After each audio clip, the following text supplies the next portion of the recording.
की शादी राघव के साथ हुई थी। दिव्या और राघव एक दूसरे के साथ बहुत खुशी खुशी रहा करते थे।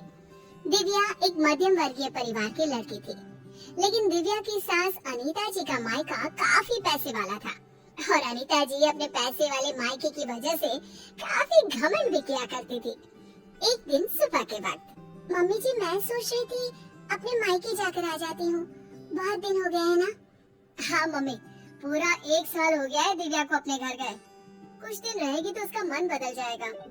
हाँ हाँ क्यों नहीं बेटा, आराम से अपने मायके जाकर आओ। अरे भाई, लड़कियों को अपने मायके जाना भी चाहिए, वो भी तो तुम्हारा घर है, जरूर जाओ बेटा। ठीक है दिव्या, मैं 2 दिन बाद की टिकट करवा लेता हूँ, तुम्हें छोड़कर आ जाऊंगा। अरे तुम्हें जाने की क्या जरूरत है बेटा, वहाँ खुद भी तो जा सकती है ना, ट्रेन में बैठ कर ही तो जाना है। लेकिन मम्मी अच्छा थोड़ी ना लगेगा, इतने दिनों बाद दिव्या अपने घर जाएगी, वो भी अकेले। अरे ठीक है ना बेटा, तुम क्यों अपनी छुट्टी खराब कर रहे हो बिना बात के। इन छुट्टियों को कभी इमरजेंसी के लिए बचा के रखो, काम आएंगी। और बहू का क्या है, 2 दिन मायके जाकर वापस आ जाएगी। कोई बात नहीं राघव, मम्मी जी ठीक कह रही हैं, बेकार में ही मुझे लाने छोड़ने में आपकी छुट्टियां खराब हो जाएंगी। वैसे बहू, तुम्हारा भाई भी तो तुम्हें लेने आ सकता है। शादी के बाद तो बेटियों को लेने अक्सर उनके भाई ही आते हैं। तुम्हारी मम्मी ने नहीं बताया तुम्हें? कोई बात नहीं मम्मी जी, अभी आप ही ने तो कहा ना कि मैं अकेले जा सकती हूँ, तो मैं अकेले चली जाऊंगी। अरे बहू, कहीं ऐसा तो नहीं ना कि किराए के पैसों की वजह से तुम्हारा भाई तुम्हें लेने नहीं आ रहा। तुम्हारे मायके वाले सोच रहे होंगे कि बिना बात का खर्चा जो हो जाएगा उनका। मम्मी, आप दिव्या से ऐसे क्यों कह रही हैं? अरे तो इसमें गलत क्या कह रही हूँ भाई, पैसों की चिंता सबको होती है। नहीं नहीं मम्मी, ऐसी कोई बात नहीं है, मेरे घर वाले मेरे किराए के पैसे तो कम से कम खर्च कर ही सकते हैं। 2 दिन के बाद दिव्या अकेले ही अपने मायके चली जाती है। उसके मायके जाने के बाद, राघव बेटा, तुम्हारी शादी ना हमने गलत घर में कर दी। अब क्या हुआ माँ? दिव्या से कोई शिकायत है क्या आपको? आपने मुझे उसके घर भी नहीं जाने दिया। अरे क्या करेगा वहाँ जाकर, जब भी जाता है ढंग के तोहफे तक नहीं देते वो लोग। वो तो ये भी नहीं जानते कि दामाद की खातिरदारी कैसे करनी चाहिए। मम्मी, आजकल के जमाने में कौन इन सब बातों के बारे में सोचता है? कभी तेरे पापा से पूछना, आज भी मेरे साथ जब मायके जाते हैं ना तेरी नानी के घर, तो पूछ कितनी खातिरदारी होती है उनकी वहाँ पर। और तोहफे तो इतने ही देती है तेरी नानी कि घर ही भर जाता है मेरा तो। लेकिन मम्मी, वो आपके मायके की परंपरा है ना, सब जगह ऐसा हो ये जरूरी तो नहीं। और हम दिव्या के घर वालों से ऐसी उम्मीद कैसे रख सकते हैं? अच्छा नहीं लगता मम्मी। ओफो, आजकल के लड़के ना शादी होते ही अपने पत्नी की साइड लेना शुरू कर देते हैं। अब देखना, आएगी तुम्हारी पत्नी खाली हाथ अपने मायके से। कुछ दिनों के बाद दिव्या अपने मायके से लौट कर आती है और वो अपनी मम्मी के दिए हुए गिफ्ट अपनी सास अनीता जी को दिखाती है। मम्मी जी ये देखिए, मेरी मम्मी ने मुझे साड़ी दी है, राघव के लिए शर्ट और आपके लिए भी एक साड़ी भेजी है। बस और कुछ नहीं रखा तुम्हारी मम्मी ने?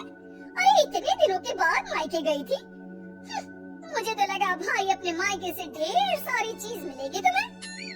ऐसी बात नहीं है मम्मी जी, वो लोग तो मुझे बहुत सारी चीजें देने की कोशिश कर रहे थे, लेकिन मुझे ये सब अच्छा नहीं लगता। हाँ मम्मी, मैंने ही दिव्या से मना किया था, बिना बात के किसी से चीज लेना अच्छी बात नहीं है। तुम्हारी नानी होती ना बेटा तो मुझे कभी इस तरह नहीं आने देती। मेरे मायके की तो बात पूछो ही मत, जब भी जाती हूँ इतने सारे गिफ्ट मिलते हैं, क्या बताऊँ बस। मुझे तो कभी कुछ खरीदने की नौबत ही नहीं आई। कभी कोई साड़ी, कभी कोई सामान मैंने खुद के हाथों से इतने सालों में नहीं खरीदा।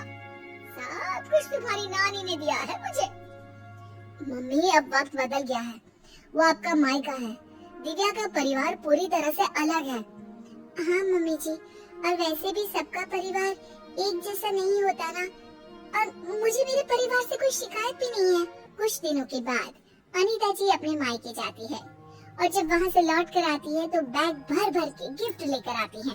देखो बहू, इसे कहते हैं मायके से आना। अरे भाई, इतना सामान हो गया था कि क्या बताऊं। अरे वाह मम्मी जी, ये तो बहुत अच्छी बात है। आपको इतनी सारी चीजें मिली हैं। वही तो, और एक तुम्हारे मायके वाले हैं। ठीक से मिठाई भी नहीं भेज सकते बेटी के ससुराल वालों के लिए। मम्मी जी, आप ऐसा क्यों कह रही हैं? देखो तो सही बहू, मेरी माँ ने पूरे 5 डब्बे रखे मिठाई के। इसे कहते हैं बेटी को विदा करना। तुम्हारी तरह नहीं खाली हाथ भिजवा दिया। बस करिए मम्मी, दिव्या आपकी बहू है। आप उससे इस तरह बात करेंगे तो वो क्या समझेगी? राघव की बार बार समझाने पर भी अनीता जी पर कोई असर नहीं होता और वो कभी भी दिव्या को उसके मायके के लिए भला बुरा सुनाती ही रहती है। एक बार अनीता जी की तबीयत बहुत खराब हो जाती है।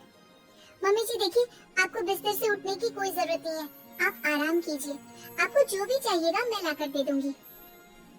हाँ हाँ ठीक है। देखो, तुमसे जो हो रहा है वो कर दो। बाकी मैंने अपने भाई को फोन कर दिया है। मेरे भाई और भाभी आ जाएंगे मेरे मायके से मेरा ख्याल रखने के लिए। मम्मी आप ऐसा मत कहिए ना, दिव्या आपकी बहू है, वही ख्याल रखेगी आपका। मामा और मामी कितने दिन आपका ख्याल रख लेंगे? ऐसा कुछ नहीं है, मैंने कहा ना, मेरे मायके वालों को बड़ा प्यार है मुझसे। एक फोन करूंगी और दौड़े चले आएंगे। पूरा 1 सप्ताह बीत जाता है, लेकिन अनीता जी के मायके से कोई नहीं आता और दिव्या दिन रात अनीता जी की सेवा करके उनकी तबीयत ठीक कर लेती है। तबीयत ठीक होने के बाद, दिव्या बहू, जरा यहाँ तो आना मेरे पास। क्या हुआ मम्मी जी? आप ठीक है ना? आपको किसी चीज की जरूरत नहीं है? बहू मुझे माफ कर दो। मैं हमेशा अपने मायके का घमंड करके तुम्हें उल्टा सीधा सुनाती रही, लेकिन फिर भी तुमने मेरी इतनी सेवा की। मम्मी मैं आपसे कहता था ना, अगर आप अपनी बहू से प्यार से पेश आएंगे तो वो आपका बहुत ख्याल रखेगी और वही जिंदगी भर आपके काम आने वाली है। लेकिन मैंने तो अपनी बहू को हमेशा ताने मारे और फिर भी उसने मेरा इतना ख्याल रखा। मुझे माफ कर दोगी ना दिव्या? अरे मम्मी जी ऐसा मत कहिए। आप हमेशा मेरे मायके वालों को भला बुरा कहती रहती थी, लेकिन एक बात बताऊं, सबके घर वाले ना अलग अलग होते हैं। सबका अपना अपना नेचर होता है, लेकिन इसका मतलब ये नहीं कि मेरे मायके वाले मुझे प्यार नहीं करते और इसका मतलब ये भी नहीं कि आप मुझे प्यार नहीं करती, है ना सच?